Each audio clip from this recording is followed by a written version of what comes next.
Okay, this is the, what's the date today? January 18th, 2018 meeting of the Granada Community Services District Board of Directors. And we're coming out of closed session from a special meeting, and there's nothing to report at this time, and we will be reconvening in the closed session at the end of the regular meeting. So with that, we will start the regular meeting. Roll call, please. President Leonard Warren. Present. Vice President Barbara Dye. Here. Director Jim Blanchard. Here. Director Matthew Clark. Present. Director David Seaton. Here. And at the table is our General Manager Chuck Duffy and our Legal Counsel Bill Parkin, and I'm the Assistant Manager Delia Quinto. General public participation. Are there any comments from members of the public for items not on the agenda? So I have the quarterly announcement, the local drop-off quarterly event, which is always the fourth Saturday of the quarter. So it's January 27th from 9 a.m. to 1 p.m. In the ad hoc parking area on the district property at the opposite the foot of Avenue Portola. And this is for anything that you can't put in your curbside trash, and you'd otherwise have to drive it up to the recycle yard in Pacifica. So, Curbside recycling. what? Not trash, recycling. Did I say trash? Yeah. Well, certain other things that are not recyclable that you would still have to dispose of by driving up there, you can take to this event also. And so if anything's not clear, I assume that this is on the website, and even if the current one isn't there, the list of items typically doesn't change. But it's And they could call our apologies for unusual items. yeah. So granada.ca.gov, and there's a trash or garbage tab that will give you information on all of these kind of things. Any other non-agenda comments from directors? Okay. Item 1, consideration of ordinance amending sections 104 and 701.01A of the District Ordinance Code regarding accessory dwelling unit and auxiliary structure sewer connection charges. First reading. All right, Bill, you want to do a little report on this? This was drafted by Nick in your office? That's correct.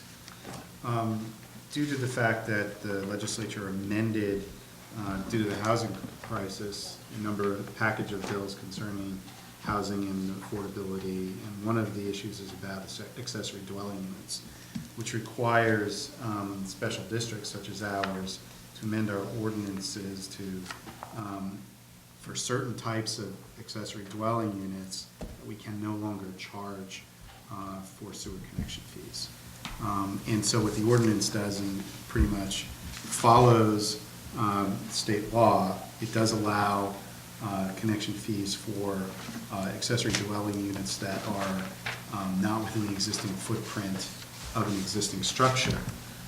But just beware that the legislature is now considering a bill that would effectively ban all connection fees for all ADUs in the future. Can we agendize sending a letter of opposition on that bill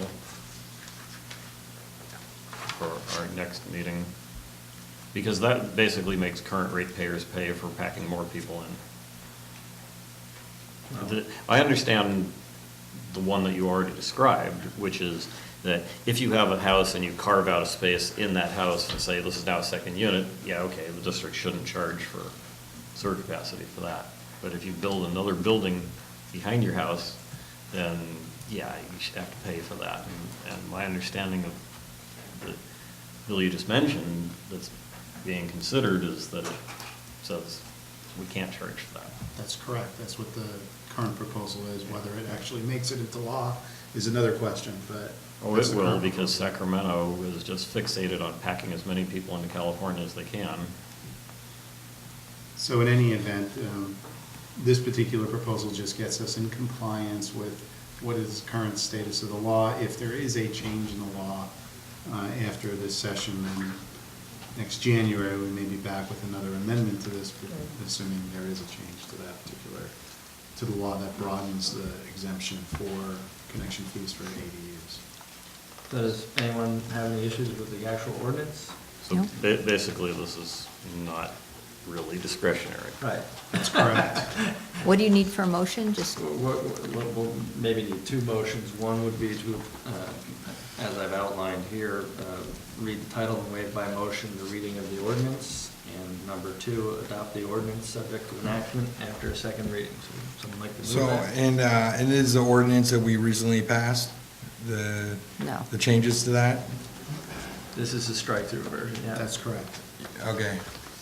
So what you see So in terms of it's- strike-through, the additions are not bold and underlined, and the strike-throughs are. we have not passed this before. This is our first reading of it. This is the first reading, that's correct. No, but the first reading ordinance of these exists. changes. Yeah. That's correct. But when we recently made changes to fees on accessory dwelling units, and that's, Right. or So the this changes will- that we made basically aren't gonna be in full compliance with, potentially what these laws These are. changes will make us in full compliance with the law. yeah. These ones, but the last ones that we made prior to this. Right. When we talked about. Well, they just changed the law January 1 this year. That's right, so, yeah. it just I became. think effective. he's, are you talking about limiting the number of bedrooms and so forth, that change? That's one of them, but then we also, we talked about fees, the fee structure on accessory Yeah. dwelling On units as apartment well. buildings and so forth. Which is in here, I believe. So I'm sorry, Dave, what's your question? Is there? No, I'm just I think confirming that's the. 4. If you look at the thing here, I think you're talking about this right here. In your agenda, this one. We passed section 4 last time, right? Or recently.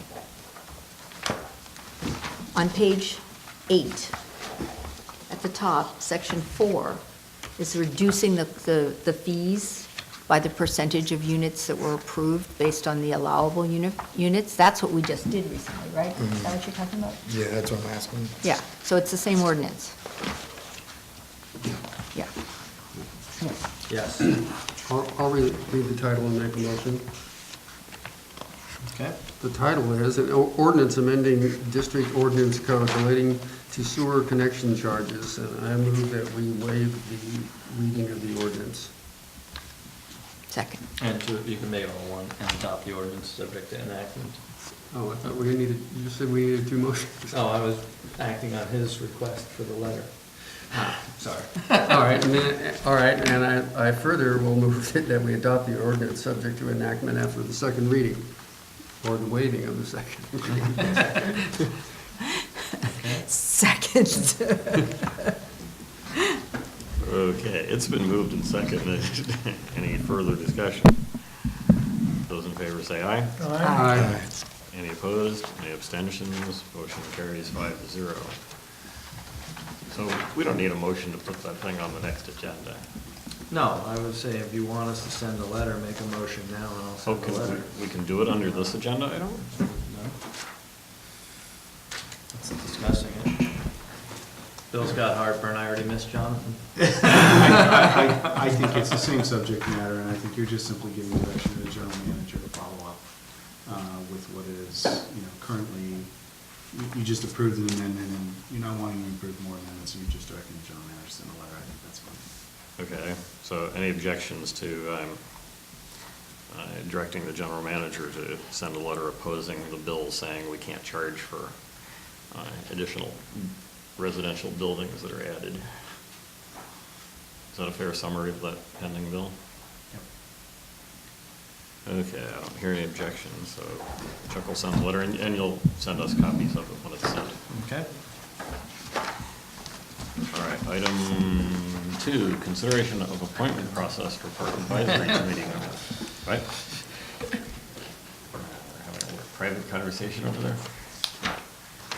Item 2, consideration of appointment process for Park Advisory Committee members. So, to make it clear, we're not doing the appointments tonight, we're going to discuss the process.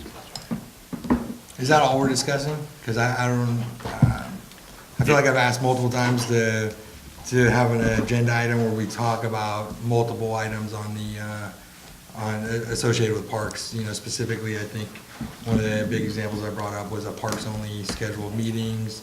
some Well, of and these we're other- actually, we're gonna talk about that, yeah. So Okay, we're but is gonna- that under this agenda item? No, we're gonna arrange a separate parks meeting for the board. Okay, so we're not talking about when that's gonna be? No.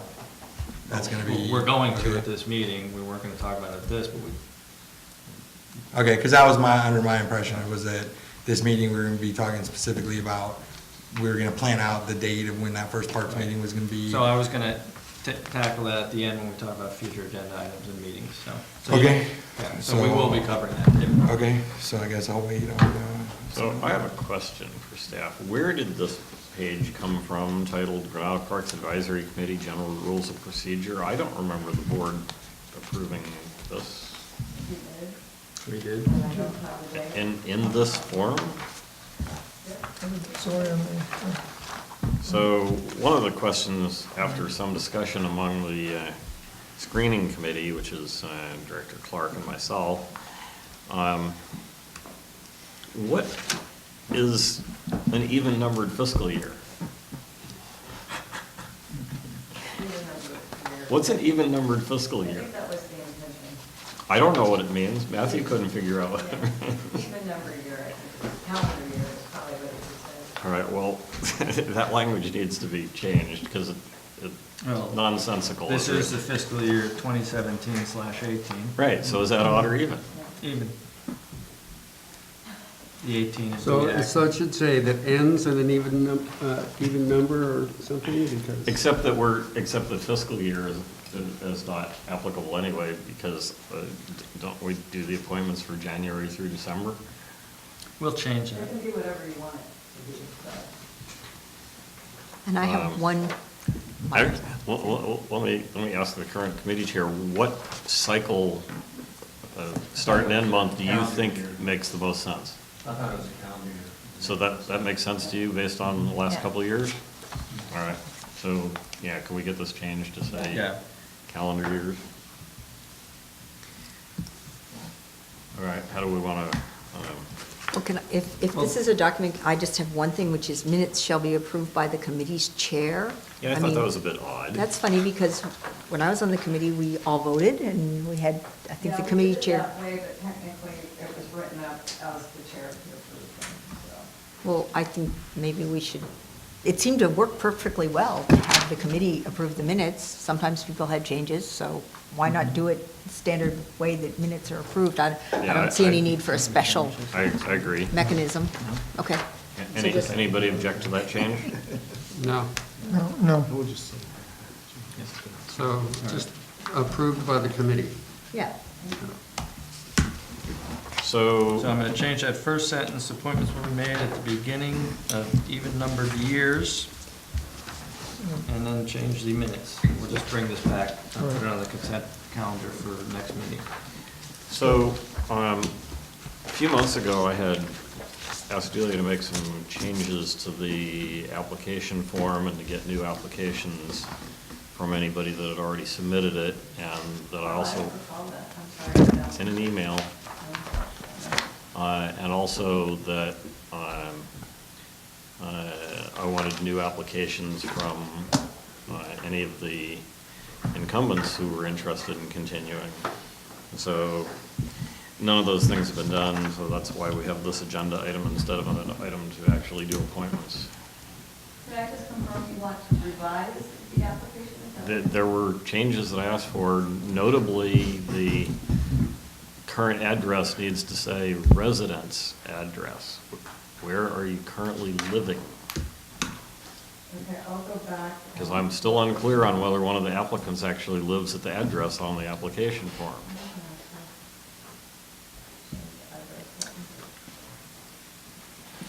Okay, and Delia, how many slots do we have and how many We have applications do seven, we? we have, openings, we have 3 vacancies, But there- and there's 4 applicants. All right, so one of the things for the board to discuss is, and it's the committee's recommendation, I think, Matthew, that we interview everybody and it's all from scratch, no automatic reappointments. Well, we have to interview everyone or no one, so, everyone. Yeah, so how does the rest of the board feel about that? No automatic reappointments? I defer to the committee. So it's a seven-member committee? Yes. So it's a seven-member committee, 3 people have left, there's There's 4. one non-voting. And 1 non-voting, there's 4 incumbents, and there's 4 applicants for the 3 open seats, if you will. But what Leonard's suggesting, and Matthew is confirming that, is that basically treat it as there's 7 positions open and 8 applicants, correct? Are there 8 or 9 applicants? So there would be the 4 existing and then the 4, so there would be 8. And so my issue with that is the people that are left are fully committed, where we've had a commitment issue. We're gonna continue to have a commitment issue, so to me, we're just losing momentum and taking a huge giant step backwards, basically starting all over from scratch, where we have committed, the people that are there right now are fully committed. It's people that have left that aren't there anymore, so let's replace the people that are left and put them with the, I think if we need to talk about term limits, I think this board makes more sense for term limits. I think a Parks Board, I don't see, maybe down the road, if things grow out of control, definitely I see it, but I think we're still in the early stages of this. David, let's do some simple arithmetic here. To start over from scratch, I see the need, their need right now is we need some momentum. We need to re-energize it with the people that are there, that are participating, and, get some new people in there and carry the momentum that we have. So is your suggestion to keep the 4 incumbents Absolutely. in place and then? I mean, just looking at it from going to some of the meetings and seeing it. Right, so, and then pick 3 people out of the 4 new applications. Absolutely, or even the next step of that, where I think also is open for discussion. I think, to me, it's one of those things where anytime there's pent-up demand for people that want to volunteer and contribute to something, you take advantage of that. And I almost see, if we could get more, if we open up more, whether we call it rotational or whatever, I think we had a non-voting member before that just showed up, participated. I think last time we talked about possibly, I don't know the structure of how it would be set up, but like even subgroups where specifically, they would oversee a few people in the community talking specifically about pump tracks or other things like that. The committee can decide on their own to do that. And so they could decide to appoint a group of people that would be their subgroup on, do a presentation on pump tracks and The kind of. committee is free to subdivide and have subcommittees. The board never said they couldn't do that. Yeah, so to answer your question, yes, Okay. if there were 5 people who were interested in the pump track thing, the committee could say, yes, we'd like to work with So- them, and they could spin off 2 people from their committee, or the whole committee, or whatever. Okay, so they have the power, they go out right now and say, hey, listen, we're looking for 5 members of the Absolutely. community for a pump track. Another 5 members to focus on, active rec within the No, medians. no, whatever. that's something different from a They subcommittee. could have a working A group. subcommittee- Well, I'm talking about focus, super hyper focused on one area, so that I think, it's like they're doing the park, and within the parks already. I think the other issue that I kind of see that I don't, it fits within this, but it's almost, I'm wondering what their scope can be, because my biggest thing that I see when I go to these meetings is that Corey Park says, pump track may be great here, but Murata would be a good place, and then, not enough parking, maybe. All right, can maybe we medians. keep this Okay, on topic to I the am. And process so for I'm wondering, appointment? so at some point, I see like, there needs to be leadership between us, county parks, Cabrillo School District with the land that they have, and treating all that as whether we own it. How is this on topic to the process of Because- appointing committee members? Because it's on topic in terms of how many we're gonna appoint and what their overall scope is gonna be, as a committee member in terms of, and I'm just asking a question. Can they put together a plan that? Broadly, their responsibilities, if you will, are to make recommendations and do legwork and research on these things you're talking about, pump tracks or whatever. And let me finish. Yeah.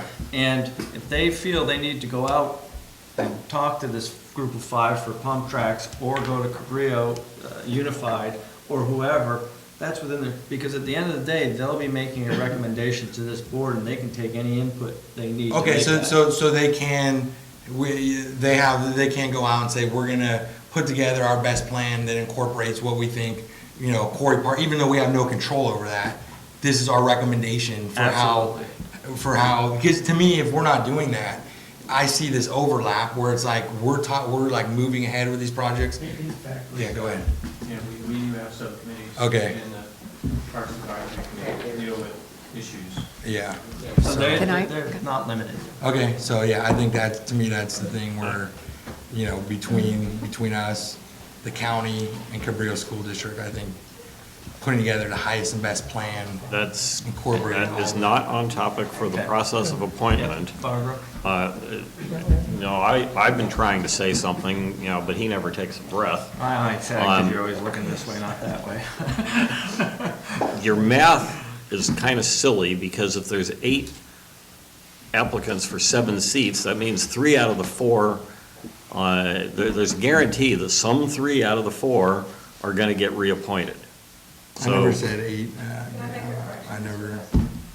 There's actually 4 regular voting members that are wanting to stay. on Okay, we'll get to and that. 1 non-voting. We'll get to that. There are 5 instead of 4, I just wanted to correct that. 5 applicants. So 5 applicants? Yeah, count them up. 5 voting. I'll read them all. Can we have the public microphone Yeah, set up? It's right here. I just, can I, Leonard? I got it. Barbara? I understand we're starting a new committee. I understand the point of looking at the people who've been on it before. I support all the people who were on it before who are reapplying. I personally do. But I also think it's a perfectly fine mechanism to take a look at the whole group and, as far as a process, I'm fine with that process. I will be supporting all the people who want to continue because I worked with them and I thought they were all great. But I think it's perfectly fine to work it that way. And, we can certainly end up reappointing all of them. Yeah. It's just that I don't want to say that's guaranteed. I think that's a fine way to look at it. And so what's gonna be our policy, though? Because we're just throwing this out there just because there happen to be vacancies. Otherwise, we wouldn't be doing this. So are we gonna say that the term is every 2 years before another appointment comes? Or what's the correlation between us just replacing the vacancies we have and seeing a need to replace potentially the whole committee? I think the committee was looking for direction. If you read the actual language in here, it says members shall serve 2-year terms and may stand for reappointment, which basically almost implies that everybody's up for reappointment every time, so. Right.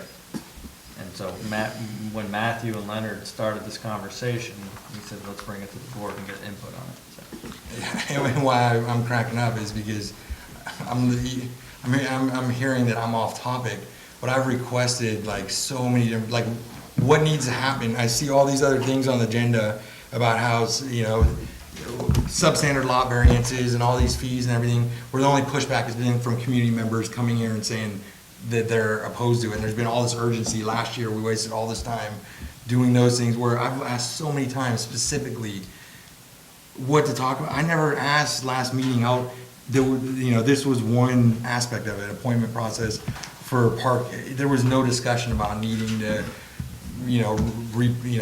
replace the whole board, term limits, all that. I feel like that's just coming out of. There's been no discussion of term limits. And so how'd this get on the agenda then, discussion of term limits? Where'd that even come from? Where do you see anything about term limits?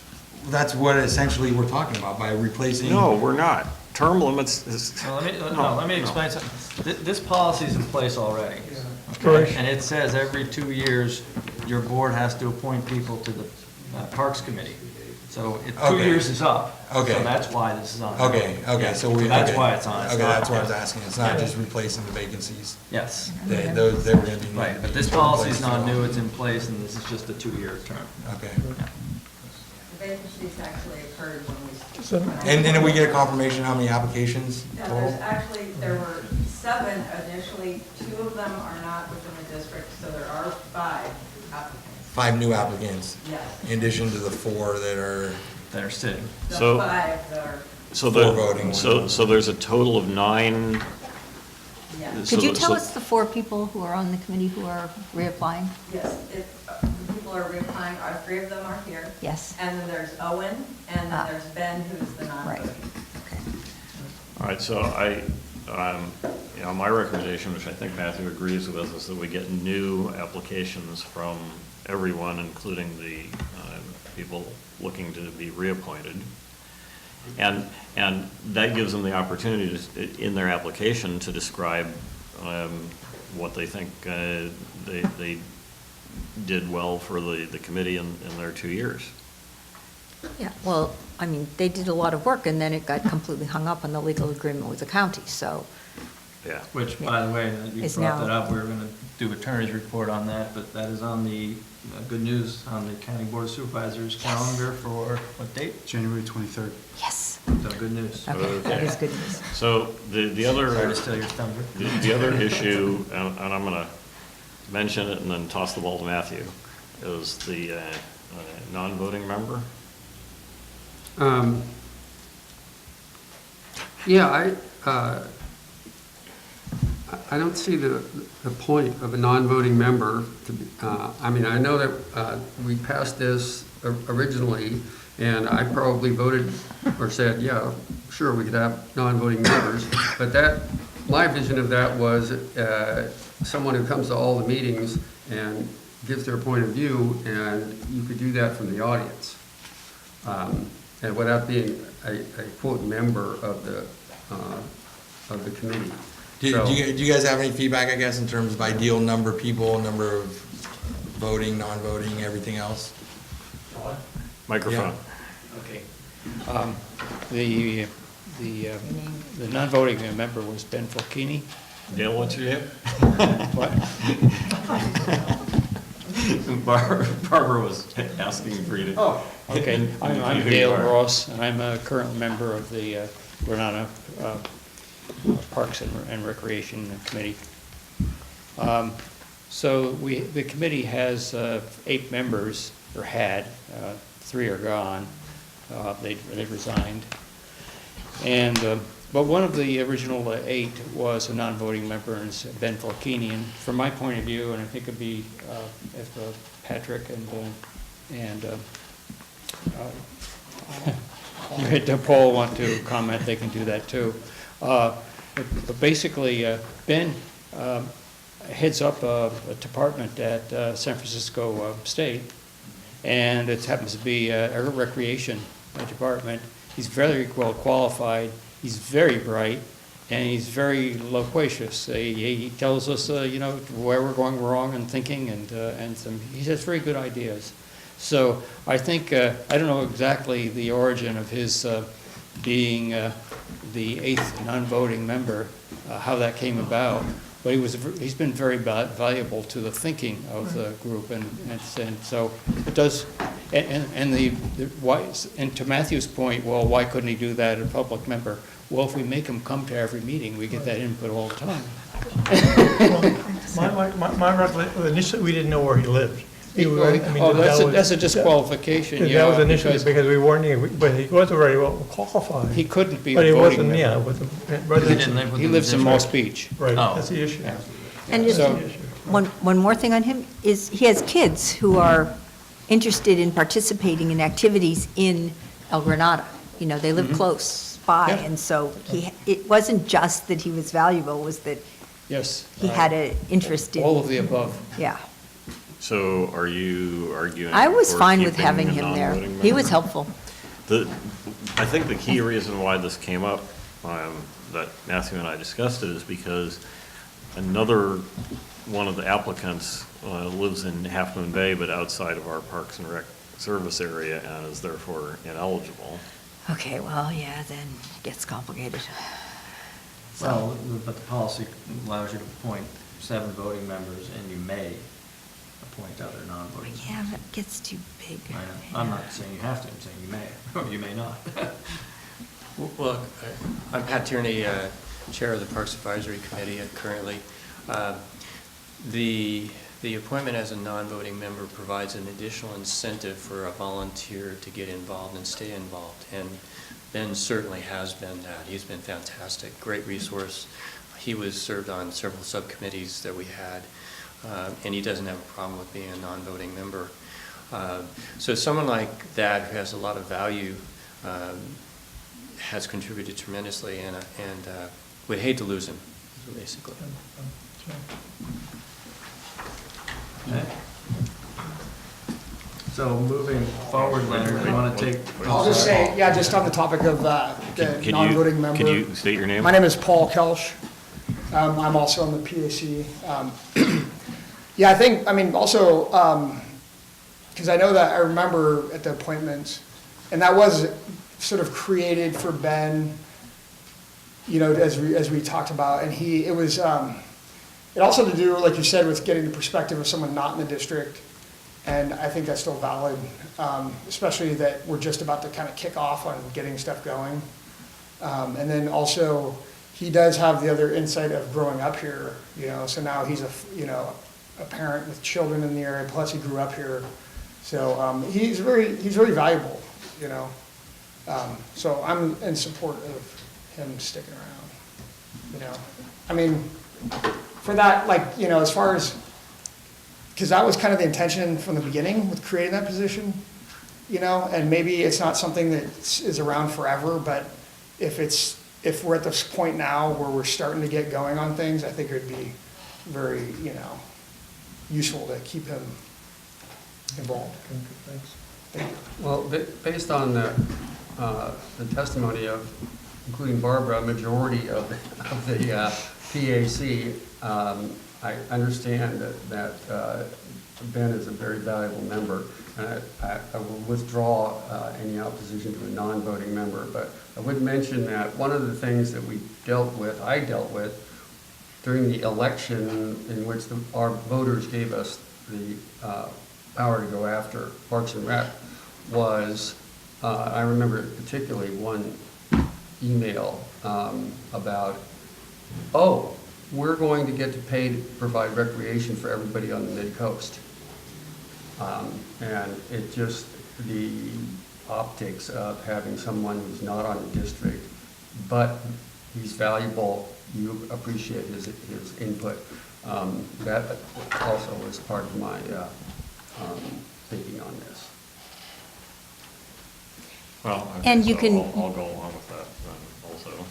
I think you can keep the option open and make the decision when the actual decision is who's going to be on the committee gets made. So, So We'll be doing speaking that of at which, the next meeting. yeah. will that be our next regular meeting, or how soon Well, are you planning on? I'll talk about the parks thing now. So Barbara and I talked, David, you had requested a thing, so if it's your board's desire, which I believe it is, we'll look at setting a meeting, a parks-only meeting in early February to talk purely about parks. So probably the first Thursday? Probably. I think, Or the yeah, second. I would say the first probably makes sense. 'Cause that's we the could- first. So Delia will send around an email to all, are you staring at a calendar there, Larry? Yeah. It's February 1st. So we'll shoot for February 1st. We'll That'd be send great. around an email to everybody to confirm. Is that the will of the board? Yeah, that's great. All right. I'm excited. Can I solicit input for subjects? Or is it- Yeah, well, when Delia sends her email, if you have anything kind of specific you want to talk. Yeah, or that. Yeah, if you have anything specific you want to talk about to have be on the agenda, please let us know. And we would select the Parks Committee members then? That will be up to you two. If you can interview everyone by then, yes. Well, this meeting's fairly early, so it's still only 2 weeks to that meeting, though. Yeah, maybe we should shoot We for the can- 8th. Well, we can play it by ear. Well, let's try and do it. Yeah, if you guys have it done, we'll put it on the agenda. There's no reason not And, to. Well, I would hope we could get maybe something from K&K in the Burnham Strip, too. Patrick has something else to say. I like your optimism, Barbara. Just very quickly, due to the short notice that the next meeting is going to be the appointment, if you want to interview us, then I'm in Canada and I already have reservations at that time. So I am interested in continuing. And if you want to interview, I'm open to interviewing at any time, but I will not be in the country at that point. No, they're talking about interviewing from now to February 1st. What I think the committee has in mind is that we would interview everybody and then make a recommendation to the full board for who to appoint. On Okay. February 1. If Patrick, we could do it. when will you not be available? I'll get it Why to don't we Haley. try and Okay, coordinate thank you. it? I'll try and coordinate it with everybody. I'll send out an email to the committee and then I'll send it to the members and we'll try and work out how you want to do it and when they're available and schedule that. And, yeah, and when this committee members are available. That's what I mean, your committee Yeah. and, Okay, yeah. and I'll so, do that So tomorrow. what, you all want to make a motion concerning the voting, that everyone has to reapply? I thought we decided it was already in the procedures. I guess it is implied. well, but- yeah, it basically says the Okay. terms are 2 Consensus years, of and the so board is fine. Okay, so. by not doing So anything, they- we're essentially confirming that all the terms are Right. expired. So for the record, everyone will be considered Yeah. at this meeting. Okay. And I think at that meeting, it might be good for us to try to, so are you not going to be able to be at that meeting on the 1st, Pat? First, February? no. I still think might be good to sort of do a recap of what the committee accomplished in its 2 years. Maybe I could work with you before you go Yeah, sure. and talk about that a little bit and give some direction from the board is what you'd like to see happen. Well, it would be very good to Yeah, have that'd be the useful. committee chair here for that meeting. Maybe we should consider Yeah, a when will later you be date. back? When will you be back? Again, it's a long lifetime trip for me, so I'm gone for 3 weeks. And don't plan your schedule on me, but it will be January 24th probably. Well, and nothing says you have to make you can still talk parks on February 1st and make the Right. committee appointments on the regular meeting date. Yeah, or you can make Right. the committee appointments, it doesn't have to be there for that. I just was thinking if we're going to do a report on what the committee did in the last year, it would be I nice. would like to be there for that. Well, maybe you can help work on it, and some of the people, maybe we could discuss Or maybe we representation. go first Thursday in March, and that gives us time to, not only be there, but do a robust plan, give you guys a little more time. Because I know they've come up with a lot of good ideas. One of the things I'm looking for is like when I walk the medians, I struggle, and I don't know if we need some type of expert or just I struggle to figure out like what we could fit on the actual space and topography of certain, it's so unique because some of them are narrow, some of them have the slopes on them. And so, I want to see if we did a theme where each median, no matter what, had something, whether it was a little community garden. This agenda item is, Okay, I thought we were talking about what was gonna be on the next No, we meeting. can do it, so via You wanna talk email. about that? I Yeah, mean, you're he is allowed a to- point if we delay it to March 1st. It And gives that us was a my lot of point, time to is prepare that for a gives, really it good gives them parks more I was meeting. gonna ask that, so. Yeah. So you can give us your input via email, on Okay. what you wanna see on it, and. Maybe we could So get May- something back May from 1st K&K by then. First March Thursday in 1st March. seems more So everyone's the realistic. first Thursday-ish In March, I think, March if you guys, 1st? does that work for you guys?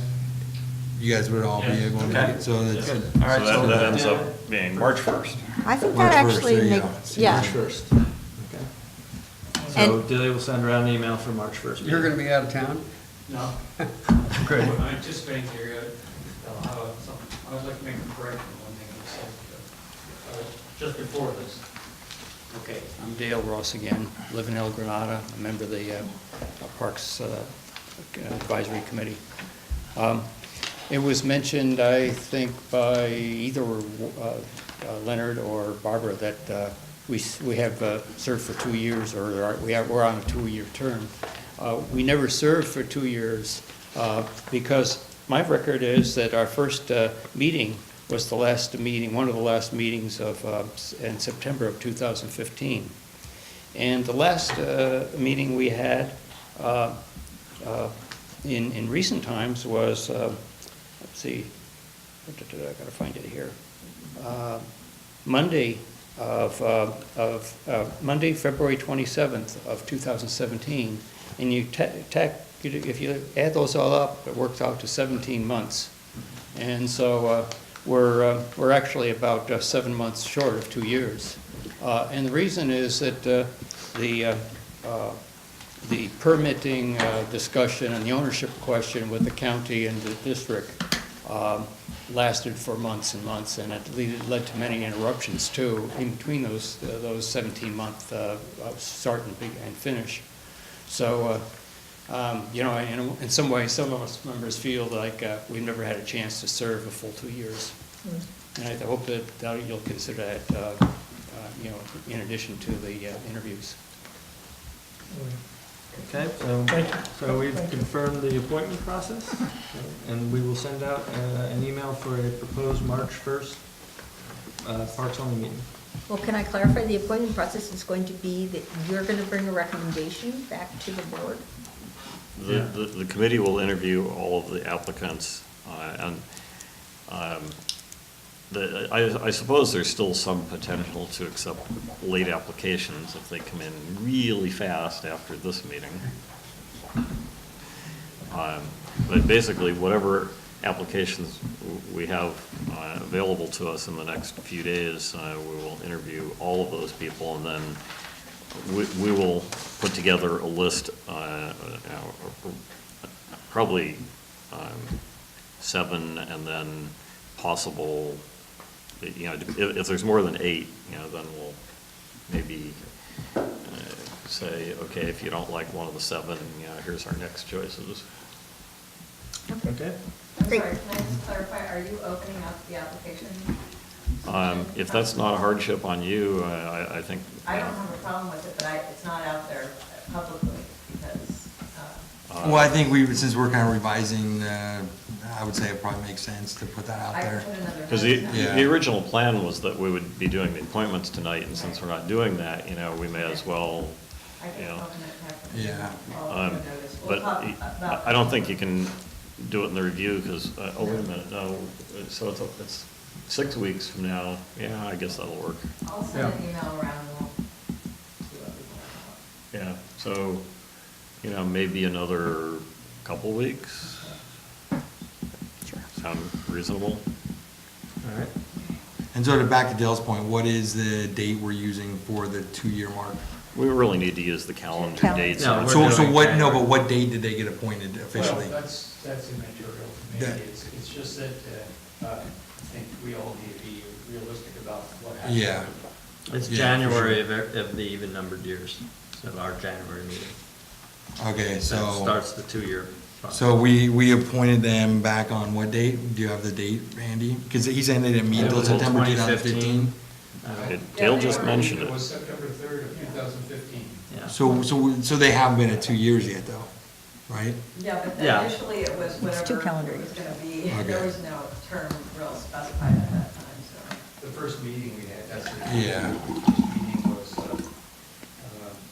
So they haven't met, but they've been in place for Yeah. 2+ years, yeah. And I'm just saying that I feel like the biggest thing that we could help them with is the momentum and re-energizing it and everything. I just feel like Well, the people that have been there, so, yeah, let's see- that's just my let's- thoughts. Let's see what we So- find out on the attorney's Yeah. report later in the Yeah. meeting. So let's move on to item 3, consideration of amending district personnel system manual and approval of a resolution to adopt a compensation schedule for underrepresented employment positions. Did we take a vote on the last one? There's nothing to vote on There was nothing to, the committee members? I just, Okay. we confirmed how we were doing it.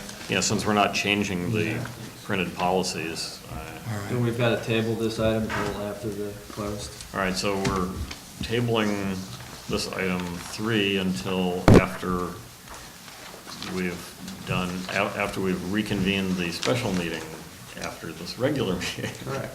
Which means that at the end of this, we're not actually going to adjourn this meeting, we're going to recess this meeting, go back to the special meeting. Well, do we're that. actually going to adjourn it to a later time. If you want to keep playing this game. Okay. Only because you're sitting next to council. Item 4, Can we do that one now? Yes, we can. Consideration of resolution authorizing participation in the Special District Risk Management Authority, SDRMA, Health Benefits Program and approval of related memorandum of understanding. So this just puts into motion the health benefits package of work previously approved for the employees.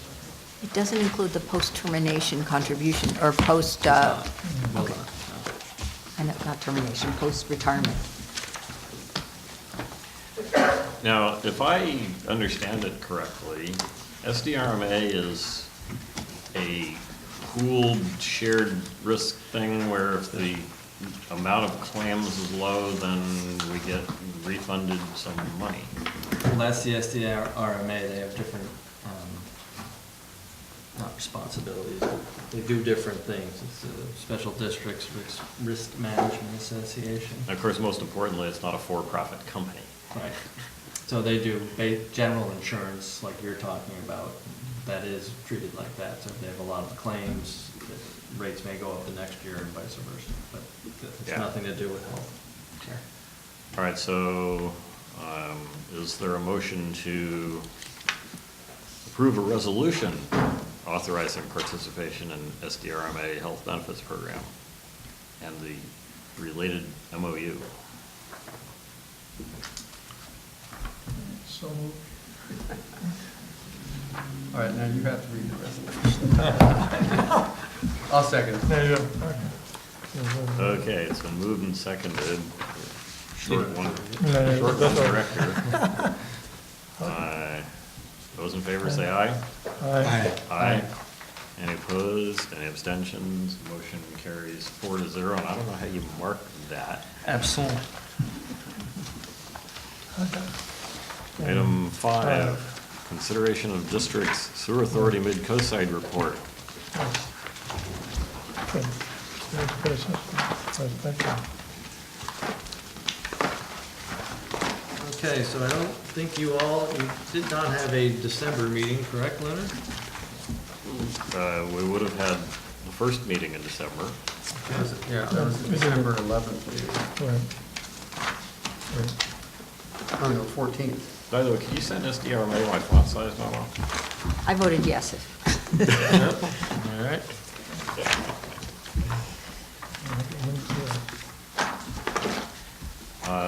Yeah, we don't have the agenda. Oh, yeah, those minutes The for minutes are- December 11th. Yes. Yeah. That's good. Right. So, So as I discussed before, I've started including the agenda for the coming meeting for Sam as well. So if there's anyone, any board member here who wants to comment, to give it input to our Sam reps, again. I just wanted to say one thing on the, I don't know what it is, manager's report for November. There have been no work-related incidents, injuries, or illnesses resulting in lost time. The staff has worked since March 10th, 2011 without a lost time incident. That's pretty darn good. I mean, we talk about the problems, and I just thought I came And they across celebrated that. it with lunch.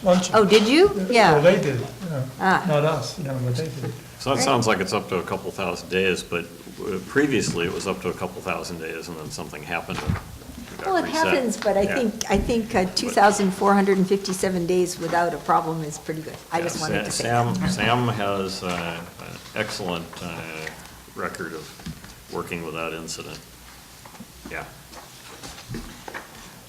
Okay, so, Chuck, you were talking about a future agenda. That's not in here.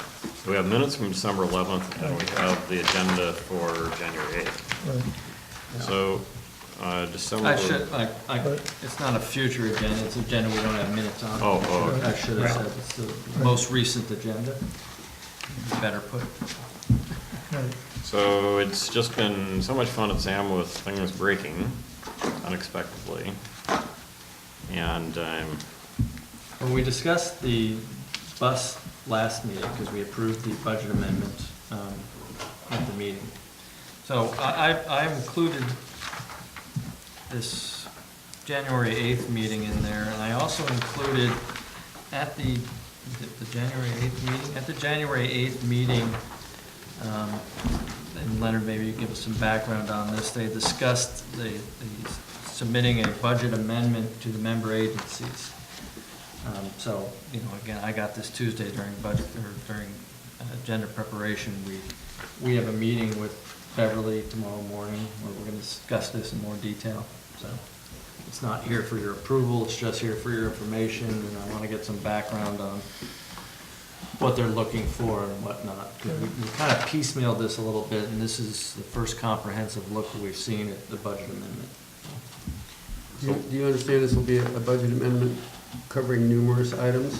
Yes. Yeah. And I told you, secondhand, I've heard that the city council at Half Moon Bay considered it. Sounds like they approved most of it, but there were some conditions on some of the approvals. So I haven't gotten details on that yet, but hopefully I will tomorrow, because I believe John Dowdy from the Half Moon Bay is supposed to be at our meeting. And he's the assistant manager, or something like that. So, looking at the December 11th minutes,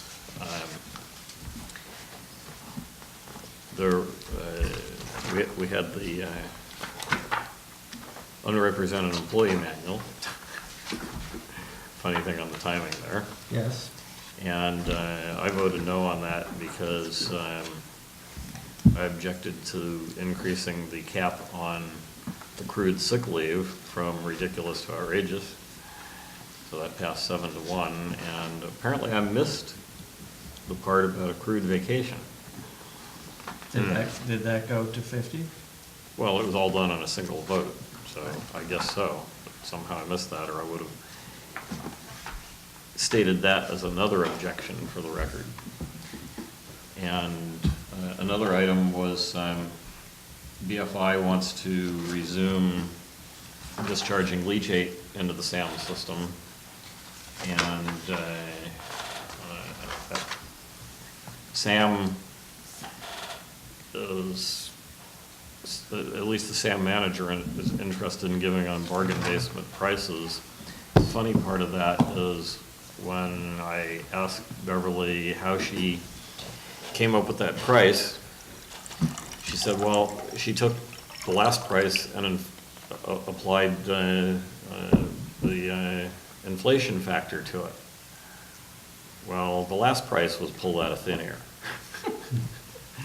So, to put this in context, BFI charges SAM by the ton for the sludge disposal, and it's very expensive. The sludge turns out to be, I don't know if I remember the number. 15 to 19% solids? Well, I was going to go the other way. If I recall, I asked him this at the meeting, and I think he said 80% water. 81 to 85. That sounds right. That sounds right. Okay. CID. So we're sending sludge to BFI, 80% water. They charge us a high price by the ton, and then they want a bargain basement price to bring the water back and dump it into our system. That water that becomes leachate. Yeah. Yeah. And so it's a closed loop It's like system. the circle of life. Yeah. Or leachate. So I objected to that, and I think that our charges are off by at least a factor of 10. The guy from BFI sitting in the audience did not look happy with me. And what Catherine, who was the chair at that time, suggested is that we don't charge them for the leachate and they don't charge us for picking up the sludge. And I said, that works for me. Absolutely. Well, you had sent me an email on that, Leonard, Yeah, and I think I did a calculation and it was much higher yeah. if you So- just did it on gallonage. Yeah, if you take the amount they want to discharge and you divide it by 221 gallons, which is our nominal ERU, and Chuck computed how many ERUs that would be, it was like 50 or something. Yeah. Is that much leachate? Well, they can discharge up to something like 35,000 gallons a day. That's a lot. It doesn't sound like a lot, but you think Sounds like a about, lot. right? Yeah. How many houses that is, right? I thought they said up to 6 truckloads of 5,000 gallons each. Right, so 30,000. Yeah. And so, there's the issue of the strength factor, because this district, as do most sanitary districts, if not all, we charge a higher rate for higher strength factors. Like restaurants pay, I think in Granada pay double the normal rate, and certain other industries that we don't have, but we have the rates on the books. It could be up to a strength factor of 4, I think, under our ordinance code. And so the proposal, and they actually did some tests, is instead of dumping it into what the head works at SAM, they dumped it into the IPS gravity section in front of Rocket Farms, so that it would be more diluted or something or other by the time it got to the SAM plant. So let me get this straight. All right, so that means that their strength factor is higher if it has to be diluted to get to the SAM plant, and they still want the bargain basement price? So this is going to come back to SAM in a few months after. Oh, they didn't approve it? Oh, it went down in flames. Oh. Yeah. In the minutes, it says, Director Boyd stated he would like to get an engineering estimation of the most recent detailed assay sample. Does that mean he is asking for some sort of figure of how much this actually costs to process, or what does that mean? He wants an analysis of what's in it. Does it risk violating SAM's discharge permit? And, we're also going to be able to use that to analyze what the rate should be, if the strength factor is high. Okay, so. But they completely left out from the minutes my concerns about the pricing. But they've been dumping a leachate for years. Yeah. And It was suspended after the IPS segment under the SAM private driveway access road collapsed, which at least some of us felt was due to the increased stress of, how much is 6,000 gallons of waterway plus the truck? a lot. Yeah. Let's see, 8.5 pounds a gallon. We're talking 70,000 pound trucks, half a dozen of them a day, and the main under the driveway collapsed, and it cost Sam $300,000 to fix. And considering the pittance that they were paying for that, we stopped the leachate deliveries pending further analysis and thought on it. And now they're starting up again? Well, they want to start up again, and SAM staff, without bringing it to the board first, approved some trials. That makes sense. No. It was stopped for a reason. It should have come back to the board before resuming No, I know, it trials. just seems like if you had more data for a discussion, would be good. Well, at some point in the next few months, we'll probably have more data. Maybe we should put a scale on the driveway and charge them by the pound. Let's see, what would the rate be? How much do they charge Sam? That's a good rate. Okay, so what else do we need Bring to? the water around and around. I have to say, I like this on the next part. It's a sentence that says, "A discussion ensued." Okay. That provides a lot of information. I'm Isn't sure the whole that- meeting a discussion? I'm sure they have one button that inserts that whole phrase, because Yeah, it's, it's always there. yeah. We plugged that into the minutes to show it wasn't 30 seconds, it was more like 30 minutes. Is someone new writing the minutes? There's a lot of run-on sentences. I think it very well might be Beverly now, I'm not sure, but I think that she said Susie listens to the recording and writes the minutes that way. Yeah, there are a lot of interesting sentences and more typos than we usually see, and here's a fun one was about the accessory swelling units. I know, I was thinking, is that like an accessory dwelling unit except damper? Well, What is that? okay. And I think these minutes didn't get approved, and I pointed out that there was one paragraph with at least 3 or 4 typos in it that I refused to identify. So those minutes have to come back. I figured it's not my job to be doing a spell check for staff. So maybe Chuck wants to comment on the collection system services. and we need to have, this board needs to have a discussion. Beverly didn't provide much in the way of specifics, just pointed us to the video of Half Moon Bay's meeting 2 days ago.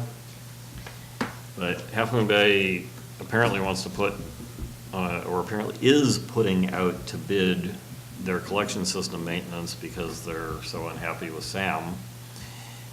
And they would like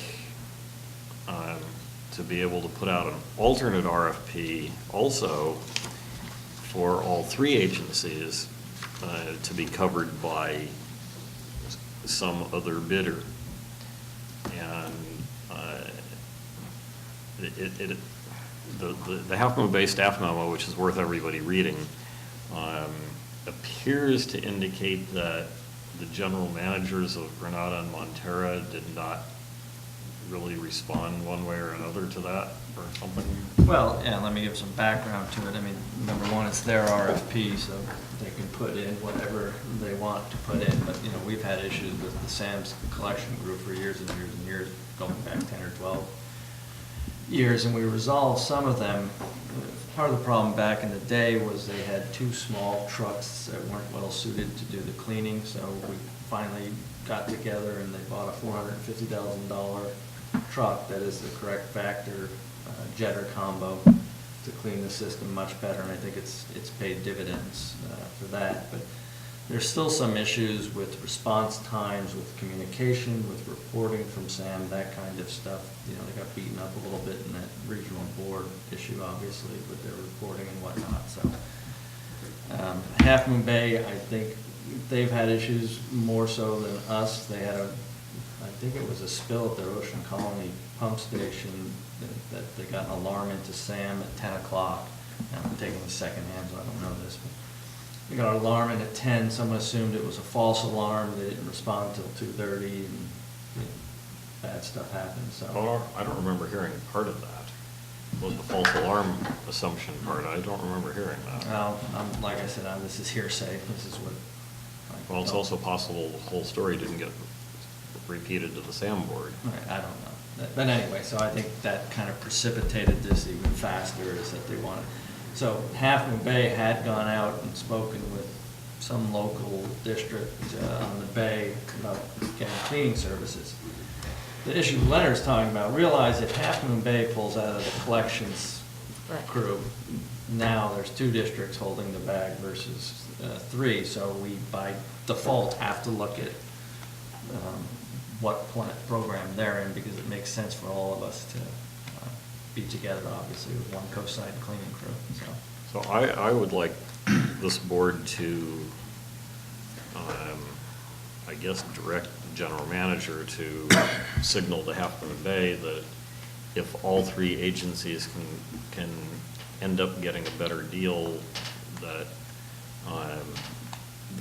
they can put out the RFP both ways, and we're interested if it results in a better deal for us. Well, I've already told them that. I think Okay. the board will consider this if they go, because again, if they go, we've got an $850,000 budget that will be divided by 2 instead of 3. You ought to read the whole Half Moon Bay staff report, because what you just said is, let's say, not particularly reflected in that memo. Okay. Now, I don't know how long ago that memo was written. It could have been written a week ago, and if you told them that since then. No, well, we've been discussing this for years, because every time one of the agencies brings up the fact that they're not happy and they may want to leave, I tell everyone, we all need to know this. We can't have this done where someone gives 90 days notice to SAM that we're not going to use the collection system anymore, because we're all in this together, so we all have to talk. So I think that's why they've shared this. So SAM, at some sort of recent meeting, someone there, I guess one of the directors, asked where Granada was on this question of staying with SAM or looking elsewhere, and my answer, which I hope wasn't out of line, was we won't be the last ones. We won't be the only ones left. No, that'd be silly. I mean, we can't be. But implied in my answer. 850 divided by 1 is more than 850 divided by 2 or 3. So, very, very But it strongly. wouldn't be you know, 850 implied in- divided by 1. The costs would go down as well. The cost would go down, and we'd have to, and that's where it gets weird. But it's because not we've linear. lost half the clean. Okay, I just wanted to. Yeah, no, it's okay. not, I'm trying to simplify it. Okay, Yes. yeah. It's something we all have to look at. Yeah. There's no decisions that are made, obviously. I mean, there's capital and there's equipment and everything else, and that would all. Exactly. Okay. right. I We just- just spent $450,000 on a truck 2.5 years ago, so. Yeah. Now, the Half Moon Bay staff memo actually mentions that and states that if, I only read this once fast this afternoon, that if all three member agencies go with the same alternate contractor, of course, yet to be identified, but if some other entity wins the bid, then the equipment that Sam has purchased can be utilized by the new provider. Yeah, so, well, it would be sitting there otherwise, Yeah. And that would be a decision the SAM board would have to make to sell it to the new contractor or not, so it's still in your control. Yeah. So I don't think there was anything else on that meeting worth mentioning. Although, one thing that's interesting, which I have no recollection of other than it's in the minutes, Chair Slater Carter informed the board that MWSD voted 4-0 at their last board meeting that anytime they do a major pipeline replacement, they will also do a lateral replacement from the house to the major pipes.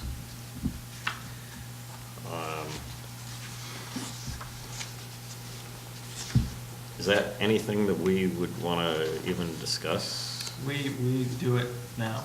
So We we do? replace the lateral to the property line cleanout. Oh, to the property line, but this says from the house to the major pipes is what MWSD Who's has paying decided for to it? do. The implication, the way the minutes are written, is that MWSD pays for it. It's private property, so I don't know how that works. Yeah, no, I wouldn't want to go there. And Catherine also And informed. then Barbara and David, we legally aren't required to, but we do take responsibility for the lateral to the property's property line. Right. That's why. The cities are required to maintain the lateral all the way to the main, but special districts can have a policy of either matching what a city is required to do or stating that we only take care of the main. Now, of course, we've had some really shoddy work done on laterals, and our policy, our policy is we only maintain the main, even though you're saying de facto we're doing lateral up to the property line. Yes. So, Catherine also reported on AT&T, and what's written in the minutes here is inaccurate. It's not exactly what she said, but AT&T, and I've known this for at least 2 or 3 years, wants to abandon the copper system. And that's relevant for an entity like SAM because without the copper system, your emergency notification becomes very unreliable. Yeah, it's interesting. Yeah.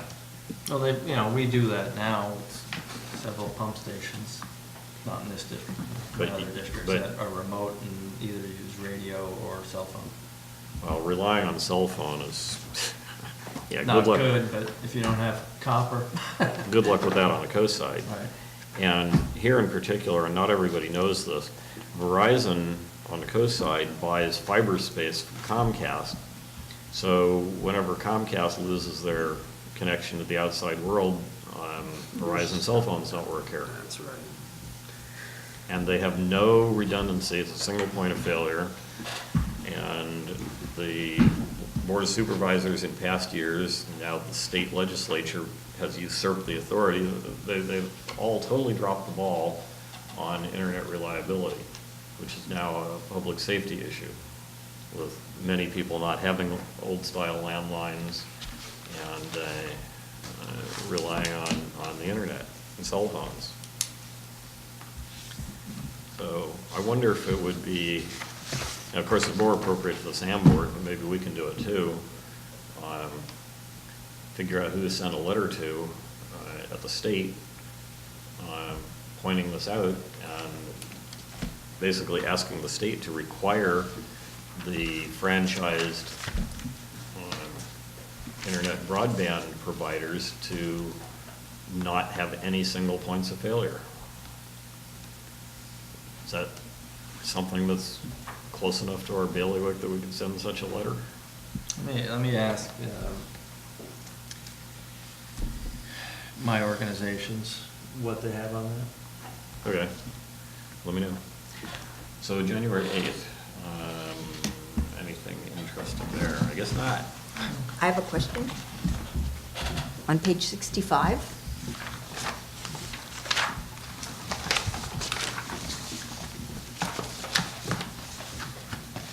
If you look at the graph and you look at the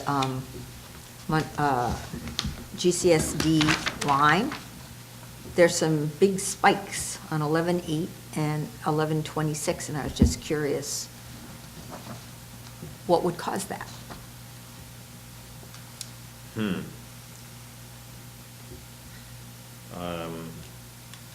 Well, potentially the fact that they don't read the meters at the same time every day. But Just curious. I'm trying to figure out. That's rain. Those, Yeah, those okay. spikes are. Yeah, they've got two different shades of blue here that are nearly identical. Oh, you're right. Yeah, so the one with the spike is rain. Ah, okay. Oh, gosh, now I feel silly. Okay, well, that was my first question. My Well, second, that's really hard to Blue see. looks identical. I said nearly identical, yeah. yeah, okay. Those blues are just a little too close. And then my other question is, if you look at the top of the page in the numbers, it looks like the daily flow is 58% for Half Moon Bay. It fluctuates seasonally. But isn't that higher than the normal distribution, or the normal, the numbers that are used for like financial allocations are based on averages, and this just happens to be a high month? Right, so it's not included in Well, this. no, it's been, that's probably the most egregious example, but it has been trending that way, that we have been going lower. So if you looked at this graph 3 years ago, it was pretty darn close to 50-30-20, which coincidentally is the ownership. Before that, we had a big to-do because ours theoretically, our flow theoretically went up to 43-44%. The lines actually crossed. Can't and be. They showed us at a higher percent than And I Half Moon won't Bay. go into the details of the metering they did and whatnot, but they after denying it for a year and change, they finally magically it fixed itself. Okay. Found And it out wasn't that so- meters at the plant were reading 10% less than they should be. It wasn't magically, it's they couldn't stand me bringing it up at every meeting. So So they had if, to investigate. if And this. this is a lot of money. Yes, these numbers, do they apply to the sharing of costs? Yes.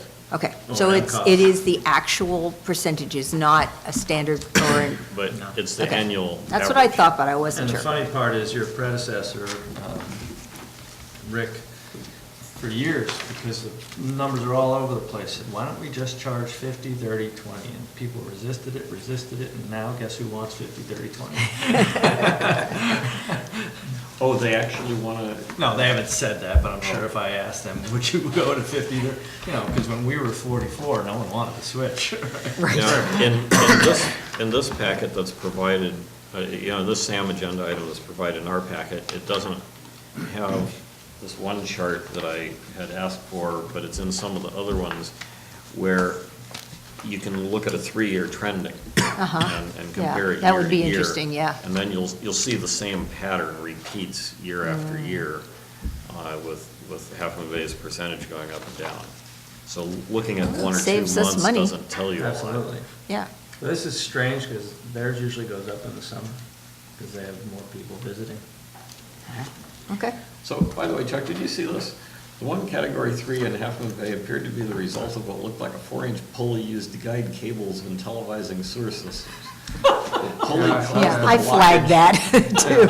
The pulley caused the blockage where approximately 180 gallons of sewage escaped the system out of a neighboring cleanout. But then they were able to put it back or something.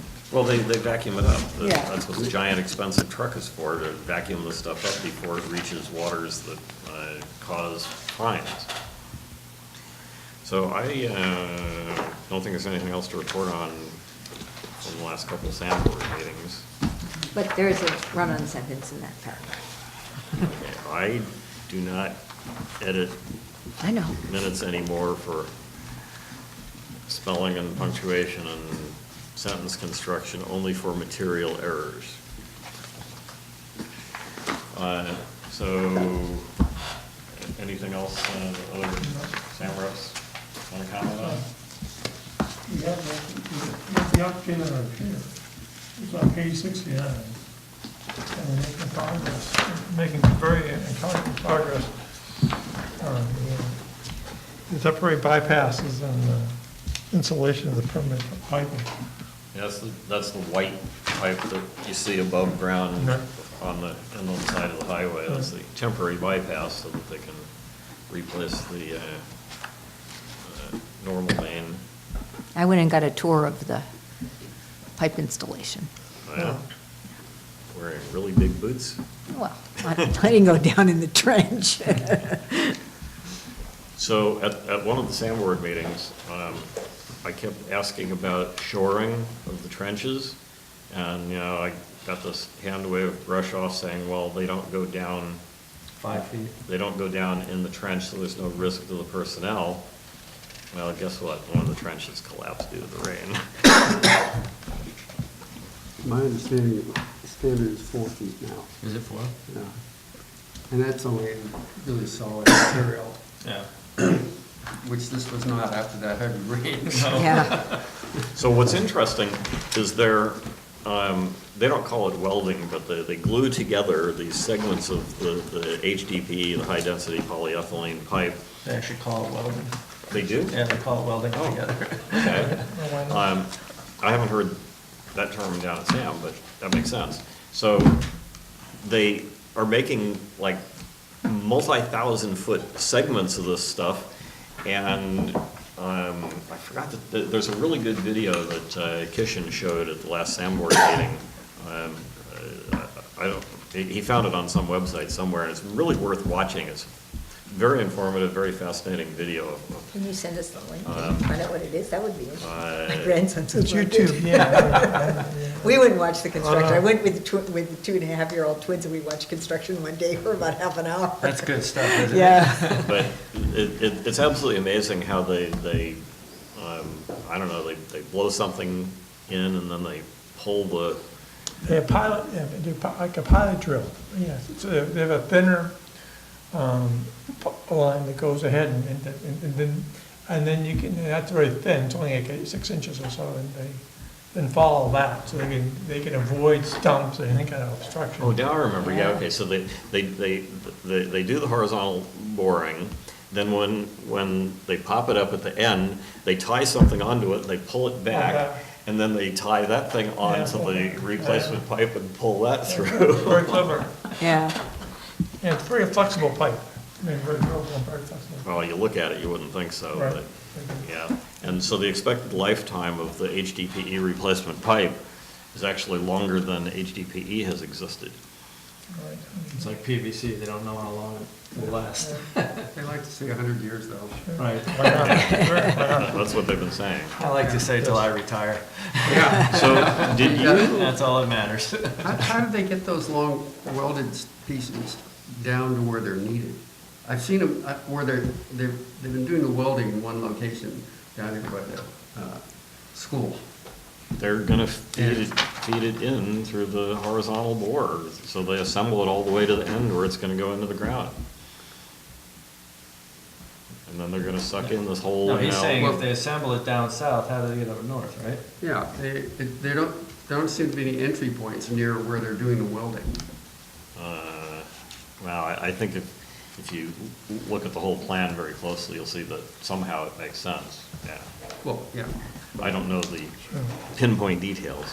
So Chuck, did you get any kind of wild-ass guess on what the replacement bus duct should cost? You know, I talked to my engineers, like I think I told you, the problem is that stuff's so specific that, you know, they can't tell, and it's kind of specialized stuff, but it just seemed crazy high. Yeah. The bus itself seemed crazy high, even before they, you know, they dropped the one on the first bid.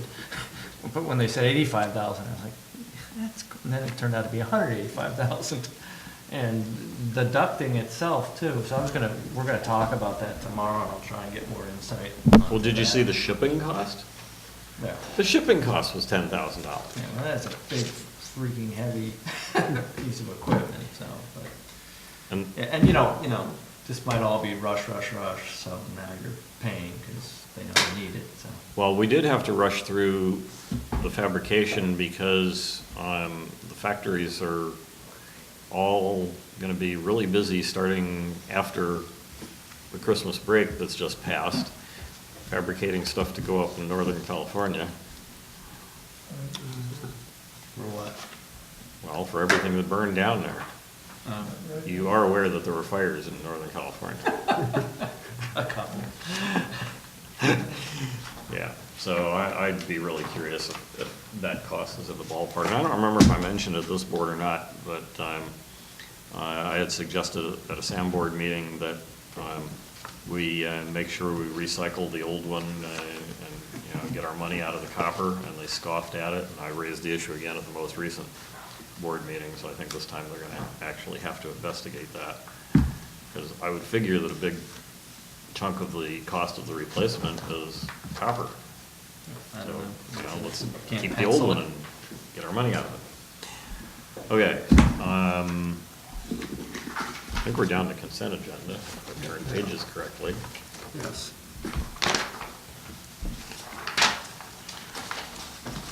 I have correction to the minutes. Action agenda item 1, who opened the floor for nominations? No, that would have been the sitting president. That's like, that was me. No. Okay. Oh, action. All right. There you go, oh, there you go. Oh, Yes. Well, you know, it's funny, that's why in my other districts, the president takes office the next meeting. Because here you have a meeting where you have a split president. So Right. Jim Blanchard's listed as president, Yes. but you ran the meeting. But this is the way most agencies do it. CCWD being the exception. So, under item 3, where it says residential pickup time, I think for clarity, you should insert the word start between pickup and time. Because not everybody gets theirs picked up right at the indicated time. So the time when they can start picking up has been changed from 7 to 6. And in item 5, it says Nancy March, but I think, and I'm not completely sure, but I think her name is Marsh. that's true, her name is Marsh. She's Yeah. my neighbor. Okay. What item was that, Leonard? 5? Well, the first marriage. Okay. So I'm not real sure that ducting system under item 10 is the exact right terminology. You might want to think about whether those are the best 2 words. But other than that, anybody else have anything regarding the consent agenda? I do. On item 2, there's an extra is in just before the word parcel. Just before where? Parcel. It says 2 bedrooms if the is parcel is less, so we'll fix that.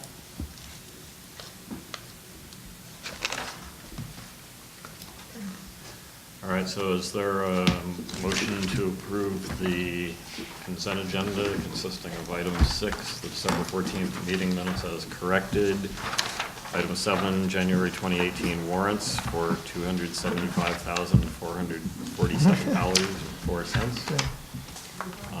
Item 8, November 2017 financial statements. Item 9, approval of assessment district distribution number 6-17/18.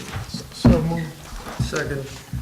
Moved and seconded, no discussion, those in favor say aye. Aye.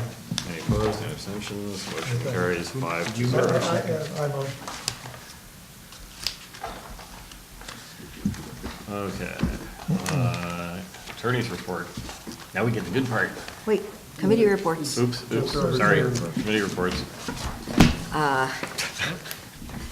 don't even know if we want to tackle this, but, Well, I talked to Bill briefly, so I guess I'll just announce that we did enter into a contract with Kikuchi and Kinkle. Kikuchi and Kinkle. It's easy for you to say. Kinkle, I think it is. K&K, I'm calling them K K&K. we'll call them, right?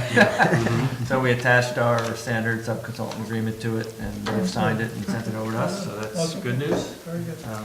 The project is held up at this point because they really need some topo to provide plans for us, and so, I spoke to the engineer a month right after the meeting, a couple days after the meeting, and there's just been a failure to connect the people who did the topo for the undergrounding with, they just haven't been able to connect. So I think that's happening this week.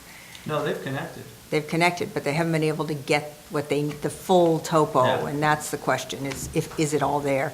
And actually, the RCD is sending over their topo to K&K. So anyway, they're on it, they're working. So their Should name's come. Quiet River Surveying. They originally sent them a PDF of something, and they want the actual CAD file, which is a .dwg file. So I Which called it- Quiet River and obviously they sent them need, yeah. that, and they do have that, but they told me it doesn't cover the riparian habitat, or whatever that habitat area they need to sell. I don't think we'll need that, but we'll see. They're not just talking about the riparian area that's not in their project area, are they? I think that's what they're talking about, because I think we have everything. All right, we need to wrong, Barbara. verify. I'll follow up on that, because we need to get that going. Yeah. It seems silly to hold it all up. I mean, I'm sure they're working on concepts and so forth, but anyway, hopefully they can have something to us fairly soon. I'm not going to be at the next meeting, unfortunately. I'm going to try to call in, but, So you are aware that there's some very detailed requirements in the agenda, things that have to go in the agenda for you to telecon in. okay.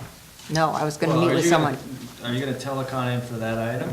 Because we're not gonna, we'll probably consider that at the March 1 meeting. Yeah, I think we probably will do that at March 1 meeting, yeah. And yeah, so you'll be here. Well, I'll work with staff to figure out how I would do that. It doesn't have to go on, to be discussed tonight, does it? No. No, No. okay. Just- Well, I was going to follow up on We'll that. tell you what to do. Yeah, anyway, so that's moving forward. Progress is being made, and I'm hoping to have something soon back from them. And then I spoke to the Resource Conservation District, and they reevaluated the bids on their proposal to do the work on the Burnham Strip. And by removing the mowing, they can get it down to about $10,000, which seems like a lot more reasonable to take out the pampas grass, the acacias, and to do it all with the permits and so forth. 10,000 is their management fee. No, they have a separate $5,000 management fee. Oh. That's another, we already approved that contract. So this would be for the removal work, which Okay. could require multiple visits and so forth. So that seems a reasonable price. I don't know. They have sent us a revised proposal, but is it too late to move on that? Yeah, we can't. We take can't do action anything, on it. all right. Especially if we don't have it here. Did they send that today? Yes, and I sent it on to you and Delia. Oh, So, okay. but it just came today. I mean, that's last minute, so. Okay. So a vision for how nice that area could be is half of it between the ad hoc parking lot and the underground storage. That half is really nice and green right now. Yeah, yeah. Yeah, it's going to be wonderful if we get something in there. And just one more thing is, in talking about it, one of the things, we were using some terms in the past that probably weren't the best terms to use for what we're looking for. And we just in discussing it, came up with the idea of thinking about the constraints on the property. We're not going to talk anymore active passive. What we want on that property is things that will serve the public that A, aren't dangerous, because there are streets on both sides, so that limits the activities that can be done there in terms of safety, and view impacts. So we want improvements to the property that don't have either of those problems. So what defines a view impact in terms of, is there a certain height, or is it something that if items are camouflaged with natural, whether it's trees or vines or whatever else, what defines that, the impact on view? Well, I don't know, this The- seems like a complicated issue to get into right Well, now, but, The way I've stated it for quite a number of years is nothing higher than the crown of the highway as seen from walking along Obispo, Alhambra. Oh, and I think rather than discuss this when we don't have anything in front of us, yeah, we so. should wait till. But yeah, I just wanted to share that we've been thinking a little differently about it. So, so moving forward on that project as well. So I think that's it. And the other committee was already flogged that one to death, right? All right. Oh, the pack, Yeah. yeah. Okay, attorney's report. Or actually, I should ask, any other committee meetings or conferences? David, you saw the email about a different location for the CSDA meeting? Mm-hmm. I think that's in February. Yeah, well, since I don't go to those anymore, I don't pay too much attention. Okay, attorney's report. So as Chuck indicated, the agreement with the county regarding the medians is on the Board of Supervisors agenda for January the 23rd. We don't know whether it's going to be on consent or regular business, but it's coming up, 23rd. They put as much as they can possibly get away with on consent. Right. Good. Yeah, In this case. yeah. Well, when you see the, 50 or 100 agenda items, you know why, I'm assuming this is going to be on consent. probably. So, are we reasonably satisfied with the version that they're going to be presented with? Yes. Okay. Anything else? Nothing else. Thank you. General Manager's report, item 12. And we'll combine this with engineer's report. Good news is they have the bypass at the Meteor Creek Bridge in place. So it's good news. We're not relying on that pipe across the bridge that's attached to the bridge that will be there forever. I mean, the bridge. He beat me to the punch. I was going to say the bridge that's never going to fail. We're still right. I'll enjoy it while I can. Yeah, until it fails. Okay, anything else for General Manager's report? Yep, that's it. Item 13, Administrative Staff Report.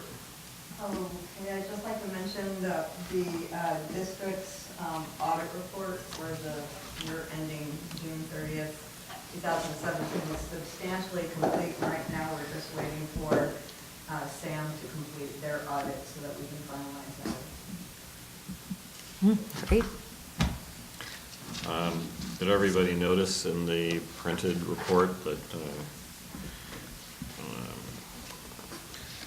how's it listed here?